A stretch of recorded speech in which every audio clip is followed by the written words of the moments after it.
First question is for Mr. Neal. Thank you for your work on the Blue Ribbon panel. As you said in your opening statement and is in your report, you strongly suggest that TSA not adopt the general schedule, and you gave some of the reasons why. What are the other, why would it be bad? Sure. Yes, ma'am. The problem with the general schedule is that it is a very inflexible system. It was designed 70 years ago at a time when the federal workforce was primarily clerks, and where the variations in pay in various labor markets were nowhere near as extreme as they are right now. So what happens with the general schedule is you may find that pay raises are not really necessary for some folks in some places, yet because of the mechanical formula of the GS schedule, they would get pay raises. In other places, New York's a great example, JFK, where pay raises are desperately needed, the general schedule wouldn't provide anywhere near the amount of pay that those officers would need to have a living wage. And so what we concluded was that the pay definitely needs to be addressed. This is a significant problem for the agency, but the general schedule is too blunt an instrument to do it.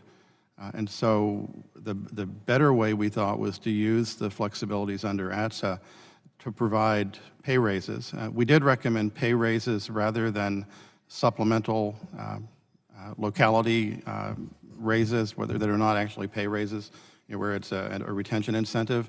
We thought retention incentives were less effective because they can be taken away, where a base pay increase can't. But for the most part, what we found was that it is just too blunt an instrument to actually be effective. And so that was the reason we did not recommend going to the general schedule. Thank you, Mr. Neal. My next question is for Mr. Kelly. Mr. Kelly, one of the reasons you said that there's a great amount of retention among TSOs is that not only the pay, which we've talked about, but you said scheduling issues, I think especially with part-time employees. And I think from what I remember, you said it's because part-time employees maybe kind of fill in, and so they have erratic scheduling time. Did you have any recommendations on that particular part of it for TSA, and have they started working on that? Yeah, we had 9 recommendations to basically more professionalize the workforce. We did have some recommendations that address that. And I believe they're still working on those recommendations. I'll get back to you specifically as to whether or not what the status is. Thank you very much. Yeah, because in the report, like you said, I thought you did a good job on the report. It highlighted serious inconsistencies at federalized airports across the country relating to training, which we talked about, recruitment and exit surveys. And so what metrics can the committee look for to see if TSA is actually following your recommendations? What do you think we should look back, and when do you go back? And well, we're considering doing verification review on these issues, because this is a critical issue. As I mentioned in the very beginning of my comments or oral statement, that there is a link between safety and retention. So we are very concerned with the turnover rates that exist with TSOs. The people have to realize that this needs to be a profession as opposed to a part-time job for individuals.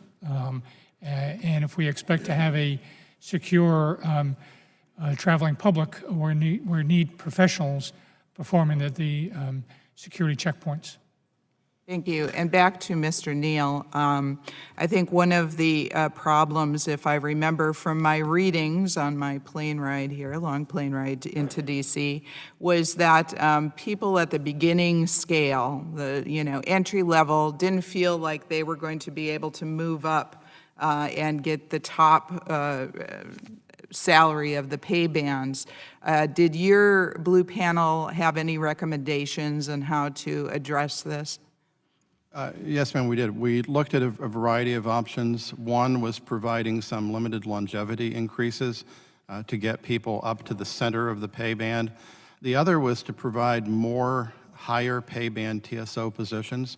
Right now, TSOs are basically E-bands, and we put in a recommendation that would provide for increasing TSO positions, smaller numbers of them, all the way up about 4 or 5 bands higher than they are right now, to provide some clear career paths for TSOs that they don't have right now. Thank you, and I yield back. I went over time. Thank you, Ms. Lesko, and I'd like to recognize the Chairman of Homeland Security, Mr. Thompson, from the good state of Mississippi. Thank you, Mr. Chairman. I have, for quite a while, looked at this pay system for